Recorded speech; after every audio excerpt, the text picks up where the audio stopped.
Maridaje, cosecha, cuerpo, sabor. Eso es el Club del Vino. Las mejores recomendaciones para conocedores y fanáticos del vino. Con Javier Rivas. Javier, ¿cómo estás? Buenos días. Buenos días, Juan Carlos. ¿Qué tal? ¿Qué tal? Hola a todo el auditorio, hola a todo tu equipo, hola a ti. Todo muy bien, Javier, y pues platícanos, ofrécenos los avisos parroquiales de esta mañana. Bueno, pues tenemos un julio un tanto peculiar porque pues no vamos a poder vacacionar muchas personas, por lo menos no vamos a poder irnos a Estados Unidos. Entonces organizamos buenas promociones para el resto de julio. Estas promociones empiezan desde mañana, lo mismo en los tastes que en nuestras tiendas centrales de Juárez y en la de la Juárez y en la de Reforma. Básicamente es lo que quería anunciar, son muchos artículos muy bien promocionados, van a estar listos ahí para todo el mundo. En todas las sucursales de la Cuviella. En todas, sí, son 6 puntos, Taste Río, Taste Cantabria, Taste Colosio, Taste Morelos, la Cuviella de Reforma y Encinas y la Cuviella de Juárez y Veracruz, en todos los sitios. Sí, ayer que platicábamos a través del WhatsApp, Javier, sobre los temas posibles para esta mañana, yo te exponía que pues los radioescuchas han pedido que hables más de vinos mexicanos, que hables de maridaje, de la combinación de las uvas, que hables del tequila, que hables del bacanora, pero pues necesitaríamos un reporte 100 completo de 3 horas 10 minutos para abarcar todos los temas. ¿Te parece si le entramos al tema? Bueno, le entras tú porque tú eres el que sabe, al tema de los vinos mexicanos. Sí, con mucho gusto, claro que sí. Claro que sí. Ya has platicado bastante de los vinos mexicanos, pero pues la información es infinita. Pues platícanos. Sí, mira, voy a partir de que, o sea, cuando yo era chico, ¿no? Yo nací en 1962 y en los 70 fueron mis primeras inquietudes por el vino, y yo veía que se consumía vino en mi casa. Y de alguna forma se menospreciaba el vino mexicano, aunque pues era el que había, los Reyes, había un vino de los Reyes, y de repente surgió otro Calatia, etcétera, ¿no? Y ahora, ya tengo 50 y tantos años, resulta que el vino más popular en México es el vino mexicano. Entonces la vida ha cambiado. Y entonces vamos a echar un paso veloz por qué es lo que ha pasado con nuestro vino mexicano. Es muy importante saber que México fue el primer país, el primer lugar del Nuevo Mundo donde se produjo uvas para producción de vino. Sí consideramos que las Islas Canarias no es Nuevo Mundo, pero sí, es el Nuevo Mundo, hablando de América, es el primer sitio, es México. 1500 y feria, cuando llegó Hernán Cortés con sus conquistadores aquí, establecieron varios sitios de producción, incluso la primer ley de fomento agrario que hubo en este país, ya como, no sé, como la Nueva España, lo que eso era que por cada 100 indígenas contratados o utilizados como mano de obra por los hacendados de aquellas, tenían que plantar 1000 plantas por año, 1000 plantas de uva por año. Entonces fue una ley de fomento vitivinícola en la Nueva España, ¿no? Después se fueron abriendo zonas, yo creo que allá en el centro, y después se descubrió un lugar, un oasis en el desierto de lo que hoy es Coahuila, en Parras. Se llama Parras porque se desarrollaban muy bien las plantas de uva. A las plantas de uva se les llama Parras. Y ahí se estableció una misión que se llamaba Nuestra Señora de Santa María de las Parras. Hoy se llama Parras de la Fuente Coahuila, pero ese es. Felipe II, antes de eso, ocurrió que Felipe II, ya como rey de España o emperador de todo el imperio español,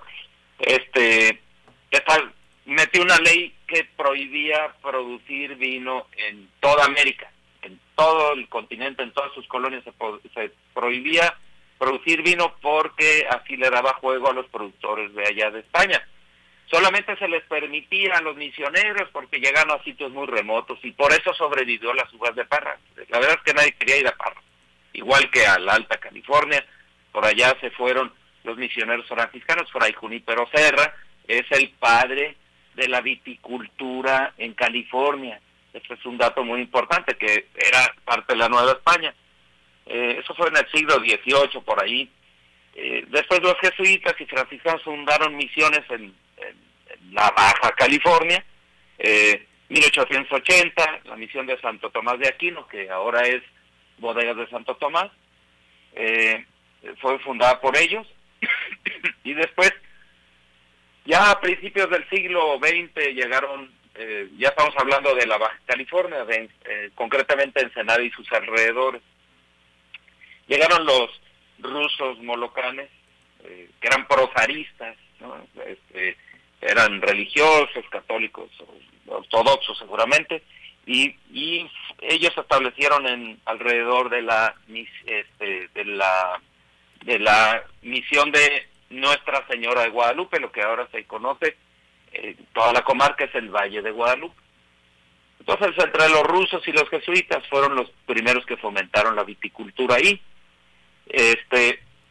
Cabe señalar que Ensenada, o sea, la Baja California, y concretamente Ensenada y sus valles, actualmente producen más del 80% del vino mexicano actual se produce ahí, en Ensenada y sus alrededores. Entonces, por eso me estoy clavando un poco en ello. Después de que llegaron los rusos, empezaron a producir uvas y los misioneros no sé qué, llegó la revolución, y la revolución pues le dio al catre a un chorro de cosas. De hecho, la misión de Santo Tomás pasó a manos de nuestro general Abelardo L. Rodríguez, fue el primer dueño en este siglo de esa bodega. Pero nuestra población, principalmente rural, principalmente de origen indígena, no tenía la costumbre de beber vino, entonces realmente el vino no tenía mucha importancia. Los pocos inmigrantes que había en aquellas a principios del siglo, pues se traían su propio vino, se bebían el poquito vino que se producía. La vida siguió adelante, se bebía mucho pulque, el tequila, pues era una bebida que se consideraba un poco corriente, bebían brandis y otras bebidas, no precisamente vino. Después más o menos esto cambió en la década de los 70, y hablamos del pulque de París, etcétera, etcétera.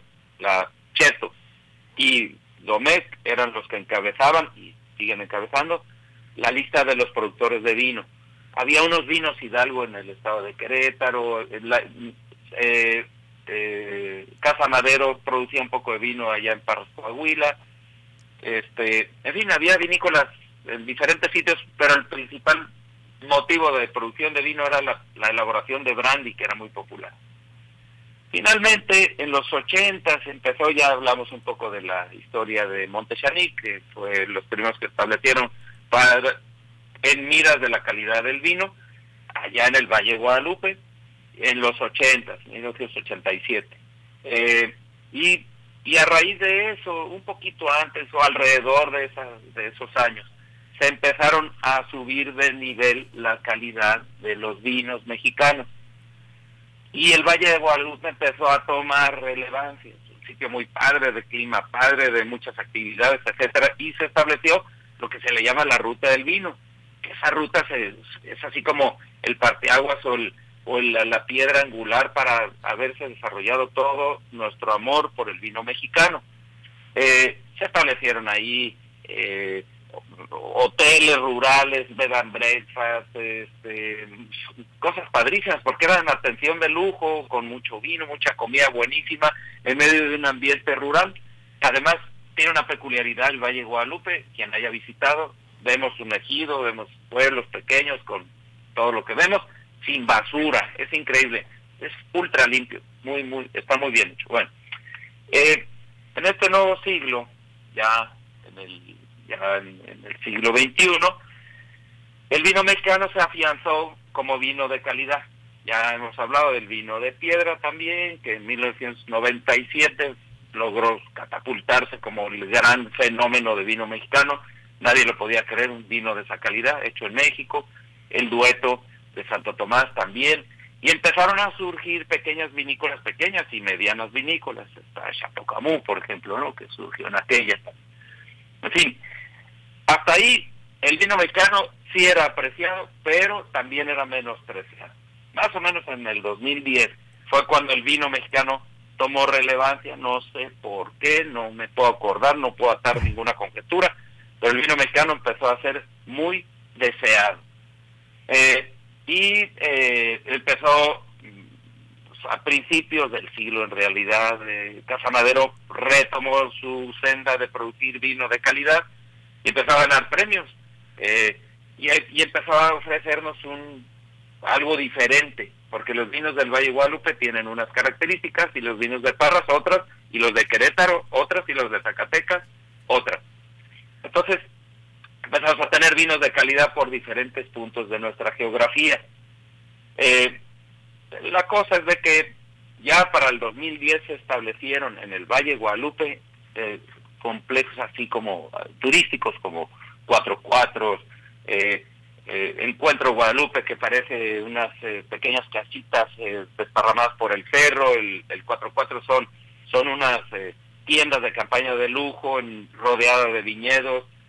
Hay otro que son unas esferas que tú puedes ver el cielo, son esferas como de acrílico, donde ahí duermes adentro. En fin, muchas cosas así bastante peculiares. Muchos restaurantes, está el restaurante Laja, Beckmans, el Finca Altozano, un chorro de cosas, chefs que empezaron a ganar premios internacionales, y todo está en un ambiente rural. Entonces se antoja mucho ir, y cuanto más vaya la gente, más se consume el vino de ahí y más se está catapultando. Las otras regiones productoras, como Parras, repito, o Querétaro, están empezando a hacer sus esfuerzos. Querétaro está logrando grandes cosas, están muy cerca de la Ciudad de México y hay mucha infraestructura alrededor. Parras está un poquito aislado, le está costando un poco más de trabajo porque no hay ofertas hoteleras por el rumbo. En fin, la cosa es de que de 2015 a la actualidad, el 40% del vino que se consume en México es vino mexicano, cosa que antes no era ni el 20%. Entonces,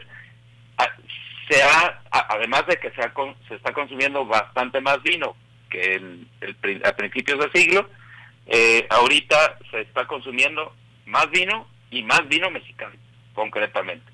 Y ya se produce por casi todos los estados. Sonora ya tienen sus ofertas vinícolas, igual que Chihuahua, y etcétera, ¿no? Ahora, casi todos los países productores del mundo tienen una uva insignia. México todavía no la tiene, y gracias a Dios que no la tiene, porque tenemos muchos climas, cosas muy diferentes. Quizás la Cabernet Sauvignon despunte como una de las principales, pero hay otros que producen la Nebbiolo como la uva principal. En fin, Merlot, Syrah, Cabernet Sauvignon, Tempranillo. Yo creo que México es así como la segunda casa mundial de la Tempranillo, no lo sé. Pero bueno, va por ahí la cosa. Entonces, ya pasamos a las preguntas. La historia y listo. Pasaremos a las preguntas. Sí, y vas a regalar, Javier Rivas de la Cubillella, dos botellas mexicanas. Exactamente. Vamos a regalar un vino mexicano que a mí me gusta muchísimo, que es el Décima Cabernet Merlot. Tiene un 80% de Cabernet Sauvignon y 20% de Merlot, más o menos. A lo mejor me equivoco en los porcentajes. El vino está muy bien desarrollado, está muy bien. Y este vino Décima, que se produce en el Valle de Guadalupe, con uvas del Valle de San Vicente también. A la persona que me diga por qué Parras se llama Parras. ¿Por qué Parras se llama Parras? A la primera persona que nos responda a través de Twitter, @Uniradio-Noticia, arrobando a Uniradio Noticia, ¿por qué se llama Parras? Entonces se va a llevar la botella de Décima. Y la segunda pregunta por el WhatsApp, 6623-16103, mediante un mensaje, ¿cuál es, Javier? Sí, esta es para llevarse un linde, que es de Don Leo, el que ganó ese premio, que ya hablamos aquí de él. Producen un linde Cabernet Merlot, y es a quien diga cuál es la uva emblemática de México. Sí. Bueno, está fácil esta, la última. Está fácil. Entonces, la primera persona que nos responda en el 6623-16103, en unos cuantos segundos, tenemos aquí dudas de radioescuchas. Javier, buen día, dice Javier, una botella que dice destilado de caña, ¿qué se supone que es? ¿Mezcal, tequila o ron? Pues se parecería más al ron, no es ni mezcal ni tequila definitivamente. Sí. Destilado de caña es alcohol. Sí, dice Gaspar. Ofelia, pregúntale por favor si el vino blanco, una vez que se abre la botella, se puede guardar. Algunas recetas de cocina llevan vino blanco. Sí se puede guardar. El vino blanco tiene, por sus características, dura bastante tiempo en el refrigerador, bien tapada, y yo creo que puede durar hasta 2 semanas fácilmente. Muy bien. Javier Rivas, muchas gracias. Gracias a ustedes. Un saludo, por favor. Gracias, que estás muy bien. Nos vemos el siguiente viernes. Esto fue El Club del Vino. Las mejores recomendaciones, historias y tips para tu maridaje con Javier Rivas.